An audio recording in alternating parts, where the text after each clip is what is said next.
Hello, my name is Lonijonli, and welcome to Hello Creators. I got the idea recently to create a podcast and feature some interesting creators. In our third episode, I wanted to feature another one of my best friends. She is an extremely talented actor and great artist. Please welcome Rebecca Harrell to the show. Hello. Hi, everybody. So, Rebecca, how did you first become interested in acting? Well, the interest in acting wasn't really something that I was able to become interested in. I've been acting since I was 2. I was like very little, tiny child. And it's something that's kind of just been there for me, I think. Cause I mean, when I was a kid, I was homeschooled. I never stepped foot in a public school. And I just remember getting a lot of my social interaction from acting, and it just became a really big passion for me, just because that's where I got a lot of that was my creative outlet at the time. I wasn't really doing anything else. Yeah, you know what? I went to church, and of course that was a big thing for me. But like as for like extracurricular activities, bestie, I had upward. That was about it. And so then that wasn't even like at all times. So probably just that it's just where I got my social interaction from is probably what made me first interested in it. And how many years have you been a performer? I am almost 21, so I'm going on 19 years now. You were a baby. I was a baby. I was just a little guy. Gosh, it's so weird to think about how long I've been on stage. I mean, playing so many different roles and so many different things. So many different stages. Different stages. Yes, ma'am. And playing all sorts of just different people. I really enjoy it. And I think if I wouldn't have started when I was younger, I still would have started at some point, but it's something that like I've been doing for so long, and I know I'm good at it. It's one of those things where like everybody's like, I'm okay at this. I know I'm good at acting. And that's something that I can say with my whole chest. Does it have something to do with how long I've been acting? I have no clue. I just work here. Is there a part that you can say did a good job showcasing your abilities? Probably the most recent show that we did. I mean, obviously at our local theater, For His Glory, we did a show called Race to Freedom, and I played a slave catcher. I know that's gonna sound a little off, obviously, but her name was Annie Shively. Her and her brother Derek Shively they were slave catchers, bounty hunters when the slaves went up to the north. And they had taken over for their dad. And I think that Annie was a borderline psychopath. And so Annie really showcased the amount of anger that I can produce on stage while also being able to show other emotions. Because Annie she was frustrated, she was sad, but she could be happy. She could dance right along with the rest of them, and be all holly jolly. But she could also be scared. She could be freaked out. I mean, if you have a gun pointed to your head, you're going to be freaked out. And that did happen at one point in that show. So it's trying to mix that whole thing together and kind of produce what I think she would have done. But I mean, Annie was probably the role that everybody has been more impressed with than anyone else that I've ever played. And I think that makes sense. Because I never really played anybody mean before Annie. I had played the woman at the well in our like previous Easter show.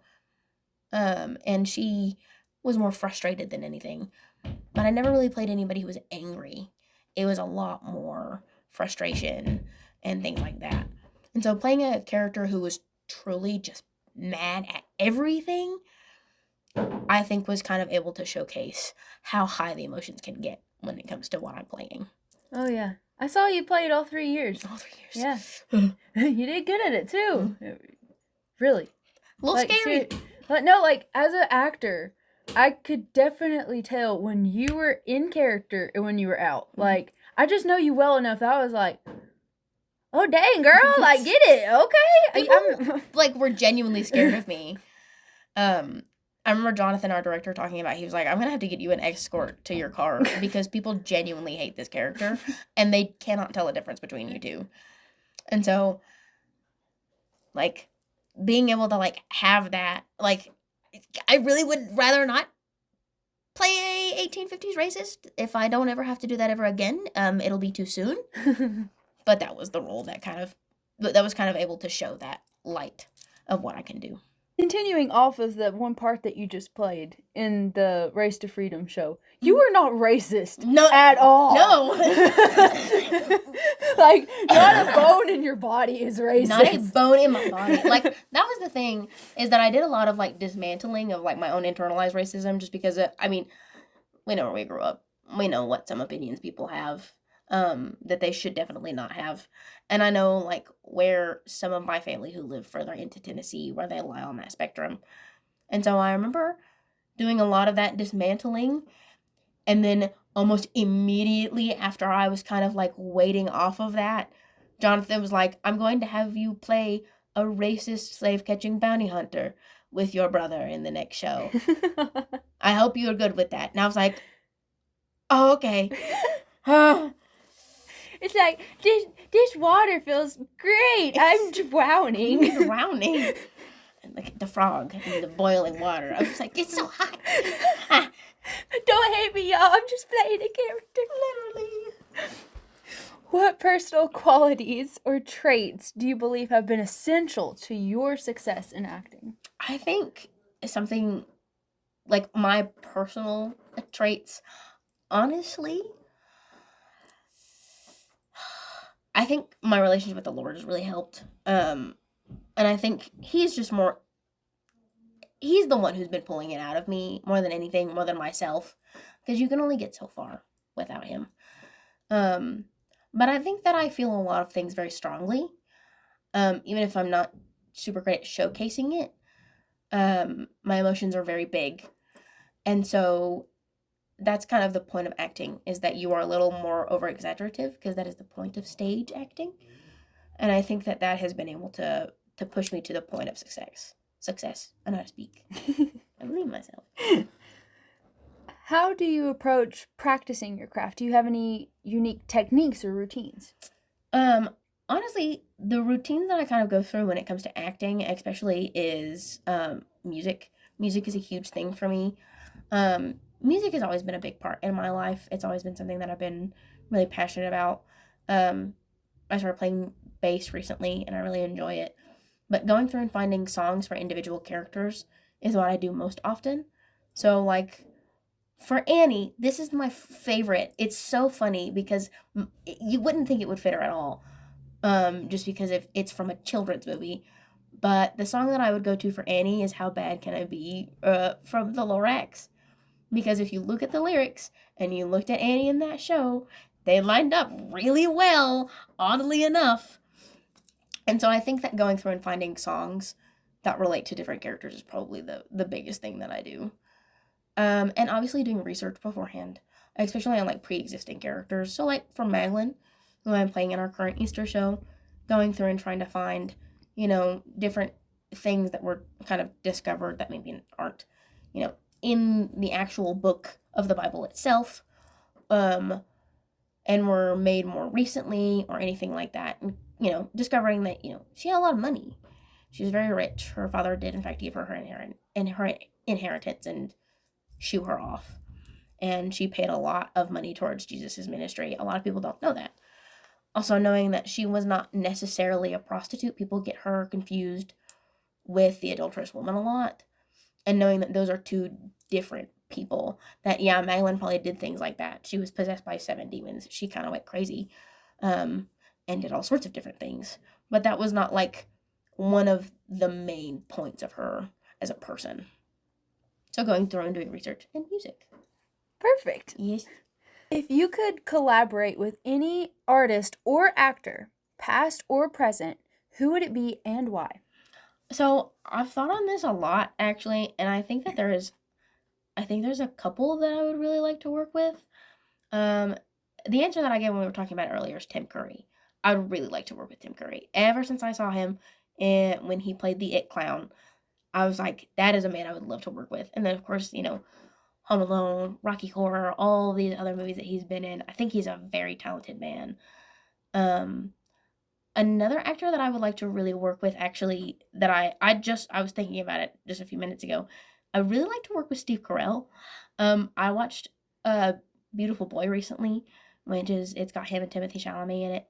And seeing somebody who's normally seen as like a comedic actor, the man was on The Office and he played Gru, so that's what he's normally most known for. Seeing him in more of a serious role, um, and seeing how well he did, I would really love to be able to sit down and talk and to be on something, do something with him. But yeah, probably those two. Good choices. What has been your favorite creation so far, since you are also an artist? So far, I have probably a couple different ones that I hold in really high regard. Um, I think my favorites that I've created recently was I redid the Soldier Poet King trend. I did it a couple years ago, and when I look back on it now, I don't really like how it turned out, so I redid it recently. And so I drew myself as the king, I drew my brother as the soldier, and my sister as the poet. Um, and I also threw in like D&D classes. So I am a barbarian, my brother is a paladin, and my sister is a bard. I also drew my friends, who I lovingly refer to as my kids. Um, my little 18-year-old Megan and my 16-year-old Laura. I drew them. Megan was a rogue. Laura is a fighter. And then I drew our other friend, Sage. I drew her as a druid. I think those two are probably my favorite that I've worked on, especially recently.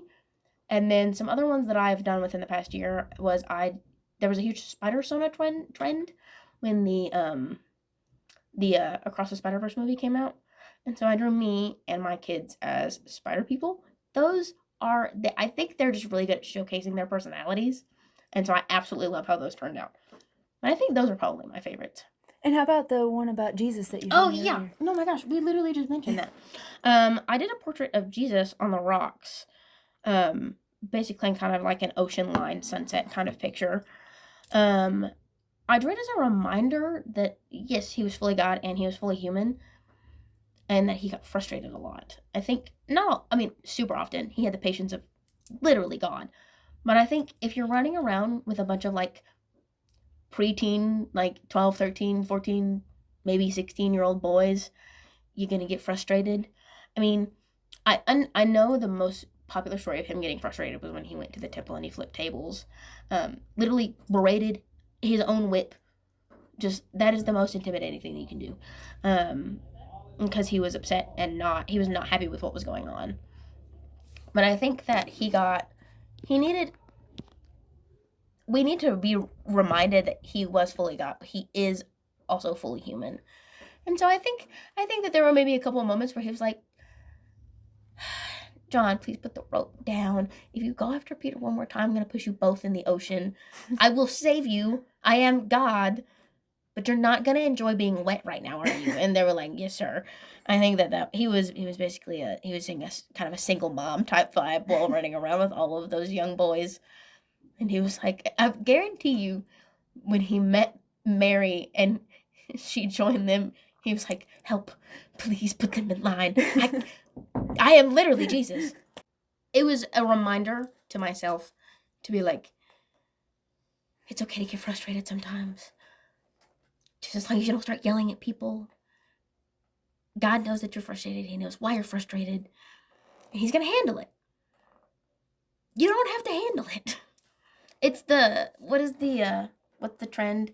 I'm going to let God do it. Because if I do it, I'm going to jail. Yes. That was kind of the point. Yeah, that was kind of that was the major point of that one. What has been, well, we just said your favorite creations. You just spoke about those. Yeah. What is your favorite medium to use? I prefer digital art. That's what I use the most. It's kind of, oh gosh, how long have I been doing digital stuff? Probably 2-3 years, I think, at this point, that I've been doing kind of more digital. I got an iPad and I got the nice Apple Pencil and everything because I like to travel with my art. It's kind of what I do when I get overwhelmed or like overstimulated. I like put my headphones in and draw on my little tablet. And so that's the one that I kind of prefer to use. Also, I didn't mention this earlier when we were talking about it, but I do have arthritis in my hands, and so switching from pencil to pencil or from marker to marker is can be harder on my hands. Um, so kind of having that one thing and not having to go back and forth, I think kind of is a preferred thing because it does not hurt as much. Still isn't great all of the time. Luckily enough, it's not been bad or anything recently. So, and of course, I mean, acting wise, I like the stage. I like being in films. I was in your film. That was great. Waiting to be in a new one. But yeah, that's probably it. If I am to choose a non-digital art medium, it would be watercolor. That's what I did most of the time. How do you personally overcome creative blocks? For my art, I kind of don't. Most of the time, it's either I get on Pinterest and I find something that I do want to draw, or I get on Pinterest and I find something and I make myself draw it. And that can get me out of the rut most of the time because once I start, I don't stop. I don't want to stop. And it'll inspire me to do something else. So normally for art, that's what I do. For acting, however, I mean, the last time I was in kind of a rut and I was kind of dead in my creativity was when I got let go from my job. I did acting for said job, and so going right back into that was not something that I wanted to do. So I ran sound for the show we were doing here at For His Glory. And then I stared at the stage and I was like, I wish I was down there. I want to be down there with my friends. I want to be down there with you, Lonnie. Dang it, why didn't I audition for this show? And so I think kind of going back and watching videos of like old performances that people have taken, or going through and watching videos of like other people acting, like other friends and everything, is kind of what pushes me to be like, I really enjoy this. This is my creative outlet. I need to go back to it. So probably that. What or who are some of your inspirations? I already know one of these. It is Rhea Ripley. Oh my I gosh. already knew one of these. I love her. One of my previous favorite artworks that I ever did is of her. She got extensions put in for one of her matches, and I was like, I immediately penned a tablet, was ready to go. I think that the way that she carries herself, she is very funny. She is very strong in her femininity, despite the fact that she is a tall, buff woman. And she's very confident. And I know that it's a character and that, the actual Rhea Ripley is not, she's actually quite shy. And so kind of seeing that contrast of when she's in public with other people or when she's actually in the ring is very inspirational to me. I do love to draw her. I think her aesthetic is a very, very big reason of why I like to draw her. I'm into the black lipstick, the dark makeup, the rocker clothes, the spikes and all that fun jazz, I think is something I really like to draw. It's beautiful. I love it. It's great.